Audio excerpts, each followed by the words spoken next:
Bismillahirrahmanirrahim. Assalamualaikum warahmatullahi wabarakatuh. Alhamdulillahil karimi rahman, 'allamal Qur'an, khalaqal insana 'allamahul bayan. Subhanaka la ilma lana illa ma 'allamtana innaka antal alimul hakim. Rabbana zidna ilman warzuqna fahman amin. Alhamdulillahirabbil alamin.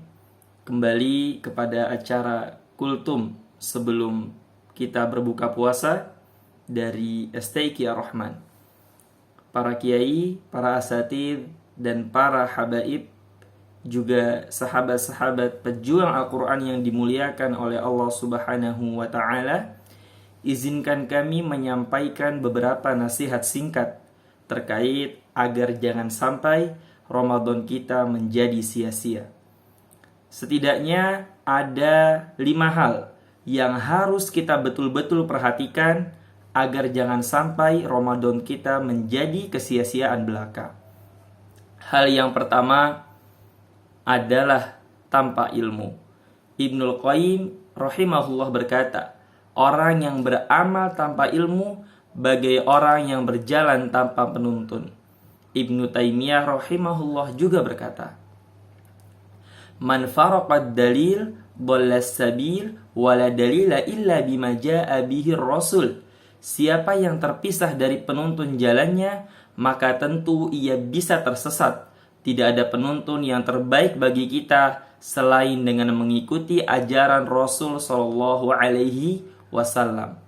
Maka dari hal pertama ini yang harus betul-betul kita perhatikan, sudah seharusnya kita terus untuk mengilmui diri, mengupgrade diri, agar jangan sampai ibadah-ibadah yang sudah kita lakukan, zikir-zikir yang sudah kita kerjakan, sholat yang sudah kita panjangkan, hanya menjadi kuantitas semata.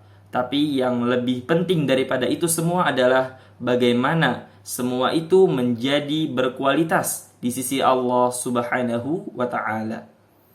Hal yang kedua yang harus kita perhatikan adalah masih meneruskan maksiat.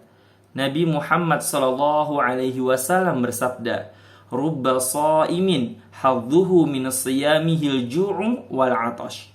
Betapa banyak orang yang berpuasa, namun dia tidak mendapatkan dari puasanya tersebut kecuali rasa lapar dan dahaga saja. Hadis riwayat Ahmad. Dari Abu Hurairah radhiyallahu anhu, Rasulullah sallallahu alaihi wasallam bersabda, man lam yada' qawla zur wal amal bihi falaysa lillahi hajatun fi an yada'a ta'amahu wa syarabahu. Barang siapa yang meninggalkan perkataan dusta malah mengamalkannya, maka Allah tidak butuh dari rasa lapar dan haus yang dia tahan. Hadis riwayat Bukhari. Dari Abu Hurairah radhiyallahu anhu, Rasulullah sallallahu alaihi wasallam bersabda, puasa bukanlah hanya menahan makan dan minum saja, akan tetapi puasa adalah dengan menahan diri dari perkataan laghu dan rafath. Apabila ada seseorang yang mencelamu atau berbuat usil padamu, katakanlah padanya, aku sedang puasa, aku sedang puasa. Inni shaumi, inni shaumi. Hadis riwayat Ibnu Khuzaimah. Di sini al-laghu adalah perkataan yang sia-sia dan semisalnya yang tidak berfaedah. Sedangkan rafath adalah istilah untuk setiap hal yang diinginkan laki-laki pada wanita atau dapat pula bermakna kata-kata kotor. Hal yang ketiga yang menjadi puasa kita sia-sia adalah masih pelit dengan harta. Padahal di bulan Ramadan adalah waktu terbaik untuk bersedekah. Dari Ali radhiyallahu anhu berkata, Nabi sallallahu alaihi wasallam bersabda, sesungguhnya di surga terdapat kamar-kamar yang mana bagian luarnya terlihat dari bagian dalam dan bagian dalamnya terlihat dari bagian luarnya. Lantas seorang Arab Badui berdiri sambil berkata, bagi siapakah kamar-kamar itu diperuntukkan wahai Rasulullah sallallahu alaihi wasallam? Rasulullah sallallahu alaihi wasallam menjawab, untuk orang yang berkata benar, yang memberi makan dan yang senantiasa berpuasa dan sholat pada malam hari di waktu manusia pada tidur. Hadis riwayat Tirmidzi. Hal yang keempat yang harus kita perhatikan adalah puasa tetapi tidak sholat. pakar fikih kerajaan Saudi Arabia pada masa silam, yakni Asy-Syaikh Muhammad bin Shalih Al-Utsaimin rahimahullah, pernah ditanya, apa hukum orang yang berpuasa namun meninggalkan salat? Beliau rahimahullah menjawab, puasa yang dilakukan oleh orang yang meninggalkan salat tidaklah diterima, karena orang yang meninggalkan salat berarti kafir dan murtad. Dalil bahwa meninggalkan salat termasuk bentuk kekafiran adalah firman Allah Ta'ala pada Quran surah At-Taubah ayat 11. Alasan lain adalah sabda Nabi Muhammad SAW yang berbunyi, bainar rajuli wa bainasyirki wal kufri tarkus shalah.